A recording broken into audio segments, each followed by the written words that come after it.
39th Contact Wednesday, December 3, 1975, 1:37 am. Billy says you called me to this contact quite unexpectedly. I was just falling asleep, while my wife only slept for a few minutes. Thus, I have secretly sneaked away once again. Semyaza says that is known to me. But don't worry, because she will sleep so firmly that she won't notice your absence. Billy says, aha, have you given her a special anesthetic? Semyaza says it doesn't concern an anesthetic but rather a naturally induced, deep sleep. Billy says why that would probably be asking too much, right? Semyaza says it would take too long, for we have many other and more important things to do. Billy says of course, but what should happen now if I'm not back in time? There will surely be a rather nice discussion with my dear wife. If she wakes up and I am no longer lying in bed and also can't be found, then something will happen. Semyaza says you worry for nothing. She won't wake up before you are back. But in addition, as we've discussed, we will skip overtime. Billy says that you said, but in the end, I'll become an old man through this. Semyaza says it shouldn't become the rule. Billy says good, well, I'm also not afraid of aging. But how long should the journey last, then? Semyaza says we've calculated 2 days for it. Billy says then once again, you will probably feed me with the stuff that doesn't let me sleep, right? This lets one's life start well and last a little longer. It creates, so to speak, a balance for the 2 days, whereby I become older in this deal. Semyaza says it isn't like that because we've procured earthly food for you. Otherwise, you would stay awake for too long. Billy says so that means that I must occupy 2 days with a sleep deficit? Semyaza says sure, but you are, indeed, used to such.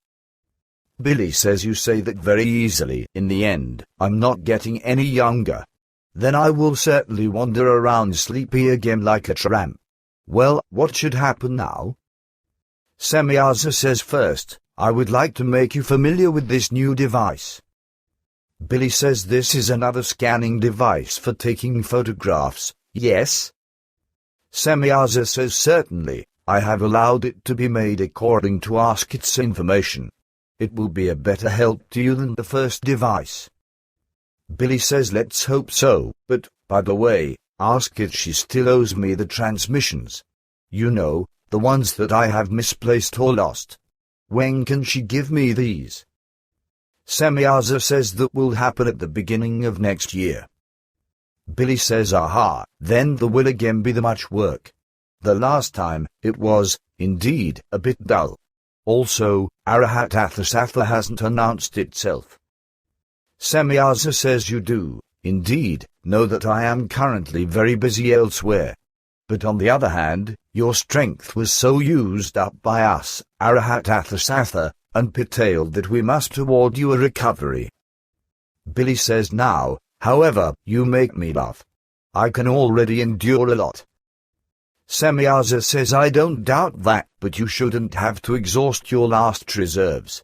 It is enough that, for many long years, you have given more and demanded more of yourself than what all was good for you. You often overexploited your strength and more than just exhausted yourself. Another Earth human being would have broken from it and would have lost his life. Billy says one must, after all, still do something for his task. Besides, playing the soft man doesn't help anything. Thus, I don't understand your sentimental outburst. Semyaza says you are now more important than ever, for you still have a lot of work to do. This should be divided, however, according to your strength, so that you don't fall prey to exhaustion. This has nothing to do with sentimentality. Billy says you really make me grin. I'm really no softy. Semyaza says sure, and also no one can say that of you. You are very often just too hard on yourself. And exactly because of this, you must leave it to us, as to how much work we can lay on you. Thus, I also know that you only ever thoughtfully expressed yourself about the work imposed on you as a result of your concerns that you couldn't fulfill your task, for you always wanted to do everything extremely well. However, we have never burdened you any more than what seemed possible to us, even if we had to use up a lot of your strength by this. But now, you really need some rest, so that you can recover. We are truly able to judge this better. Billy says then I must, indeed, dance to the music that is played for me. Semyaza says sure, you won't be able to do anything else. But now, first of all, try out the new device. Meanwhile, I'll bring my ship into space. Semyaza moves her ship high above the Earth, and I occupy myself with the new scanning device for photographing. Billy says I've understood the thing. Semyaza says that shouldn't be hard for you. Billy says no. But how does it stand, now, with the dimension gate in the Devil's Triangle? Can one see this? Semyaza says with eyes alone it isn't recognizable, but it's possible to make the radiation visible. Billy says you mean that? Semyaza says sure, I can make the radiation visible by my ship. Only 2 paths of radiation are currently recognizable from this side of the Earth, however, while the third is behind the Earth and, therefore, can't be seen from here. Billy says then fumble around with your devices at once. Can I also photograph this, then? Semyaza says sure, but you will see a lot more things than what you are now normally able to recognize. Billy says will I see that, then, on a screen? Semyaza says no, you may recognize it through the viewing window because the visibility of the radiation occurs through a radiation shield that is spread out by the entire ship. Pay close attention, now, to the Earth. Billy says, girl, that is fantastic. I actually see 2 enormous paths of radiation. But in addition, there are still many balls and other things all around the Earth. What are these? Semyaza says those are concentrations of energy of the most diverse types and strengths. They orbit the Earth at irregular distances and intervals and are very important for the existence capability of the earthly life forms. I may not explain more about that. Billy says very well, then I'll take a quick photo. So, I have it, what now? Semyaza says we still have to wait some time. Billy says what for? Semyaza says for father, because you do, indeed, know that without his ship, we wouldn't be able to return to this time anymore. Billy says of course, you already said that earlier, but how long will it take, then? Semyaza says I don't know exactly, but it will take some time. Billy says then I can, indeed, unpack my artillery. Semyaza says you've brought your weapons. Billy says of course, what do you think? If a dinosaur wants to tell me good afternoon, then I must be able to greet him, but decently, if his greeting should be a bit rude. Semyaza says sure, but you have a somewhat strange sense of humor. It's good that you've armed yourself because you certainly know how to handle your weapons better than ours. It is good that you've brought them along. But I just don't understand why you have no fear at all, for such animals can get very angry. Billy says we shall see. I will, in any case, try to fondle a dear little animal's chin. Semyaza says I can't allow that. Billy says you will see, for I'm quite cheeky. I certainly won't ask you beforehand, for even though I'm your guest, it won't mean for long that I can simply. Semyaza says you might be right. You Earth human beings still have certain characteristics that are no longer owned by our race. Billy says what characteristics do you mean by that? Semyaza says you call it sense of adventure. Billy says I've always been an adventurous fellow.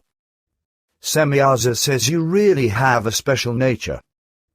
Billy says that's possible. But now, I have a question for you. What actually is up with the 2 drawings that you promised me, regarding the Zeta Reticuli intelligences? Semyaza says unfortunately, I couldn't make these for you. The permission for it wasn't granted to me. I acted somewhat hastily with my promise. Billy says that isn't so bad, something like that can happen sometimes. But may I, perhaps, ask why? Semyaza says in order to be able to make the pictures correctly, I would have had to draw certain details, from which insights for the earthly scientists would have arisen, which they may not obtain yet. Billy says I understand.